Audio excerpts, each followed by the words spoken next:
Um único litro de combustível JP-5, o sangue que corre nas veias de um caça FA-18 Super Hornet, custa hoje aproximadamente $4. Um único porta-aviões da classe Nimitz, o coração de aço de um Carrier Strike Group americano, consome mais de 2 milhões de litros desse combustível por dia, apenas para manter suas operações aéreas em ritmo de combate. Estamos falando de 8 milhões de dólares diários, mais de 40 milhões de reais, queimados apenas para manter os anjos da morte no ar. Agora, multiplique isso pela escolta de destroyers, cruzadores e submarinos, cada um com sua sede insaciável por energia, munição e manutenção.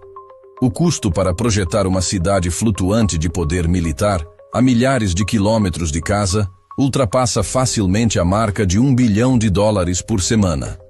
É uma cifra que o cérebro humano mal consegue processar. Uma montanha de dinheiro que poderia reconstruir uma cidade inteira. Por que uma nação gastaria essa fortuna para posicionar essa força letal a poucos quilômetros da costa de um país falido? A resposta não está na filantropia. A resposta está na engenharia da aniquilação. E o alvo dessa engenharia, o epicentro de uma guerra invisível que já começou, está prestes a sentir o impacto de cada centavo desse investimento. O que essa matemática da força tem a ver com o Brasil? Tudo, porque o colapso que essa frota irá precipitar não termina em Caracas. Ele começa lá, e a onda de choque foi projetada para varrer o continente, atingindo em cheio o coração do sistema que declarou guerra à nossa soberania. A ameaça que paira sobre o Caribe não é apenas sobre um ditador. Nicolás Maduro é um peão descartável, um sintoma grotesco da verdadeira doença. A presença intimidadora da Quarta Frota dos Estados Unidos, reativada por Donald Trump com o propósito específico de patrulhar o nosso quintal, é o primeiro movimento de uma operação de desinfecção continental. O verdadeiro alvo, o cérebro por trás da marionete de Miraflores, é a organização criminosa transnacional, conhecida como Foro de São Paulo. É essa a estrutura que, por décadas, tem operado nas sombras, tecendo uma teia de corrupção, narcotráfico e subversão ideológica com um único objetivo: transformar a América Latina em um bloco cativo, um vassalo dócil a serviço de seus mestres globais. E o mestre que hoje paga a conta, que financia a degeneração e que mais lucra com a nossa fraqueza, tem nome e endereço: o Partido Comunista Chinês. Pequim viu no foro a ferramenta perfeita, o seu exército de procuração para conduzir uma guerra híbrida contra a influência americana e, principalmente, para saquear os nossos recursos estratégicos.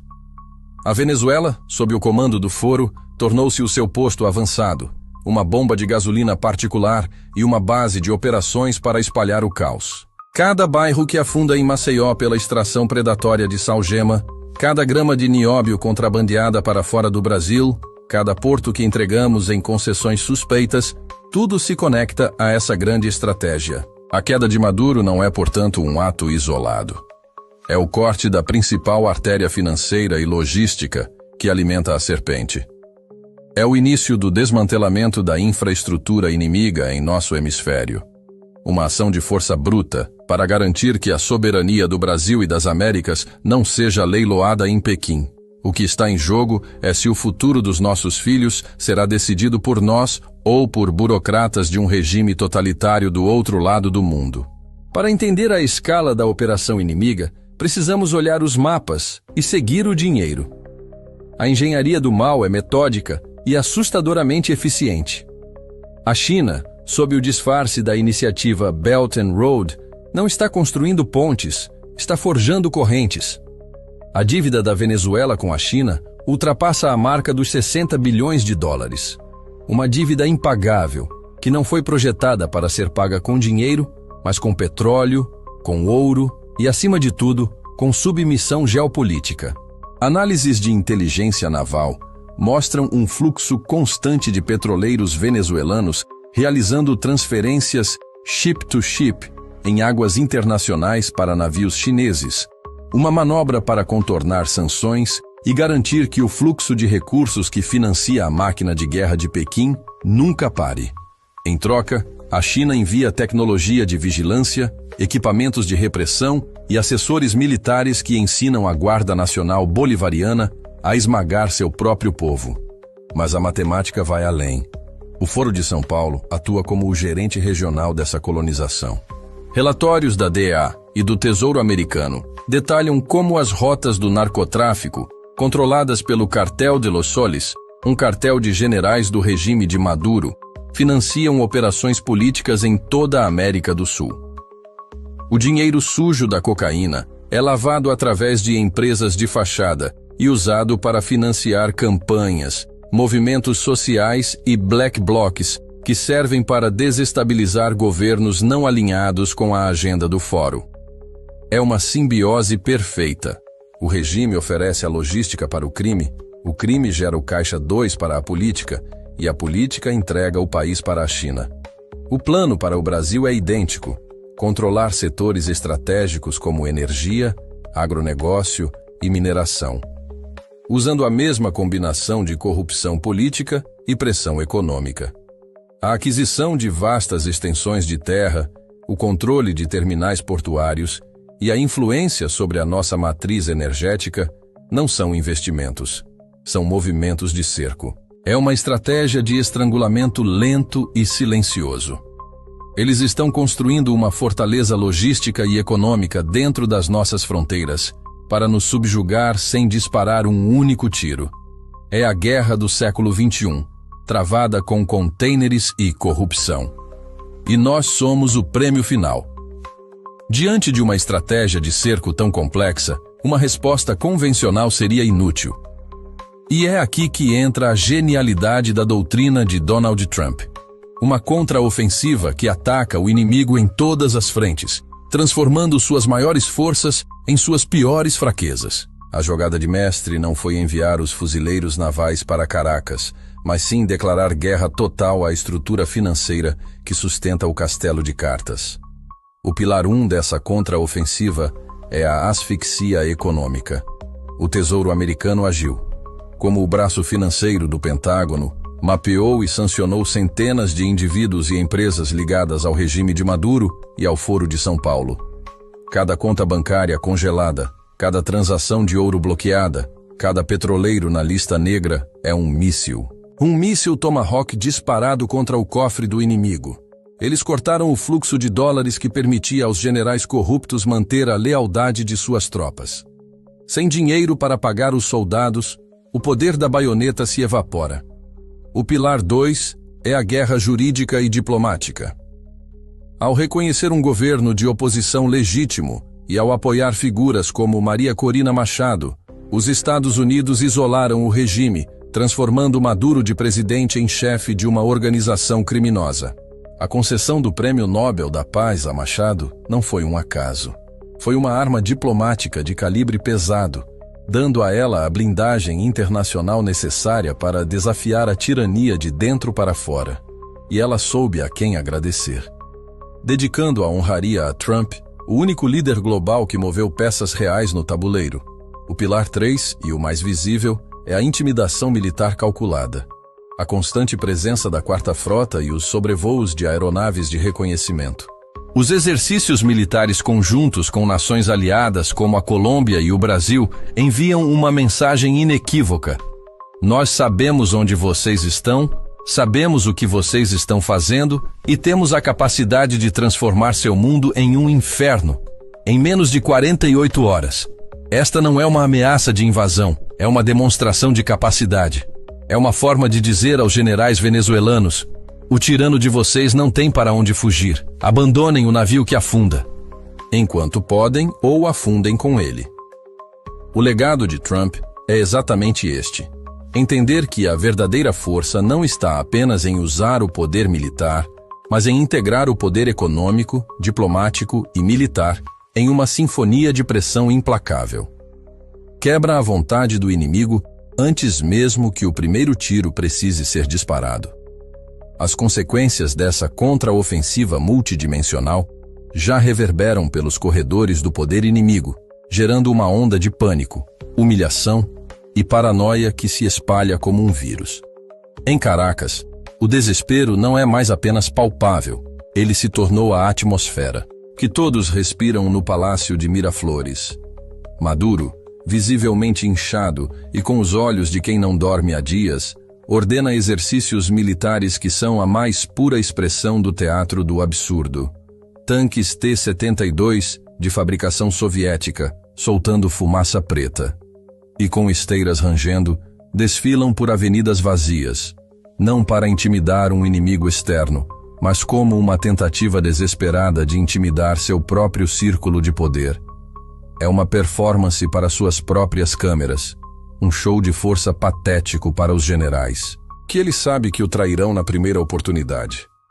Cada movimento de tropa não é uma manobra estratégica, mas um teste de lealdade. Fontes de inteligência no terreno, corroboradas por interceptações de sinais, pintam um quadro de colapso interno absoluto. As deserções não são mais um gotejamento, mas uma hemorragia. Batalhões inteiros posicionados na fronteira com a Colômbia estão operando com menos de 40% de seu efetivo. Os soldados rasos, recebendo salários que não compram 1 quilo de farinha, simplesmente abandonam seus postos durante a noite, derretendo-se na paisagem para se tornarem refugiados. Mas o verdadeiro pânico está nos escalões superiores. Oficiais de alta patente cujas famílias vivem vidas de luxo em Miami e Madrid estão em uma corrida contra o tempo, usando canais clandestinos e intermediários para negociar sua rendição com contatos americanos. Eles oferecem informações, a localização de depósitos de mísseis, as senhas das contas do narcotráfico, tudo em troca de um lugar seguro. No novo regime que sabem que está por vir. O Cartel de Los Soles, a outrora monolítica organização de generais traficantes que era a espinha dorsal financeira do regime, está em guerra civil, com as rotas de lavagem de dinheiro sancionadas. E os ativos no exterior congelados, o fluxo de caixa secou. A lealdade comprada com dólares do narcotráfico evaporou.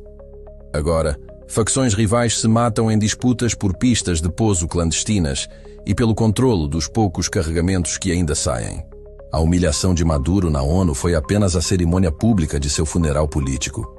A verdadeira decomposição de seu poder está acontecendo agora, nos quartéis e nas salas de reunião secretas, onde a única ideologia que resta é a da sobrevivência individual. Mas a onda de choque não para na fronteira venezuelana.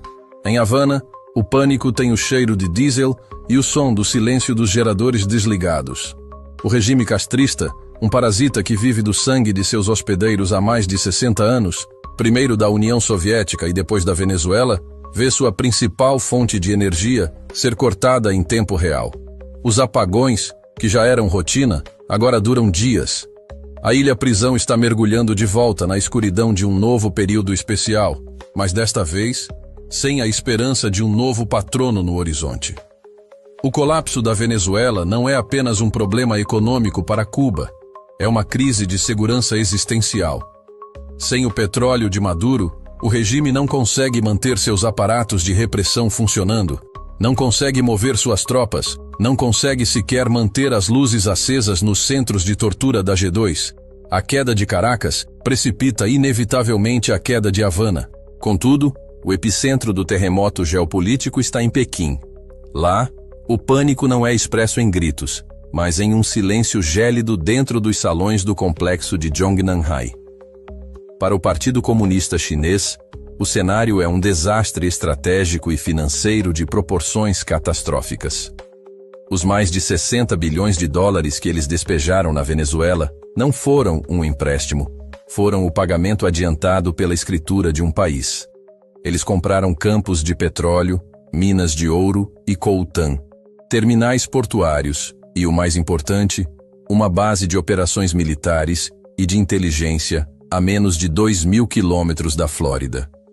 Era para ser seu porta-aviões particular e inafundável nas Américas. Agora, assistem, impotentes, enquanto esse ativo de 60 bilhões de dólares vira pó.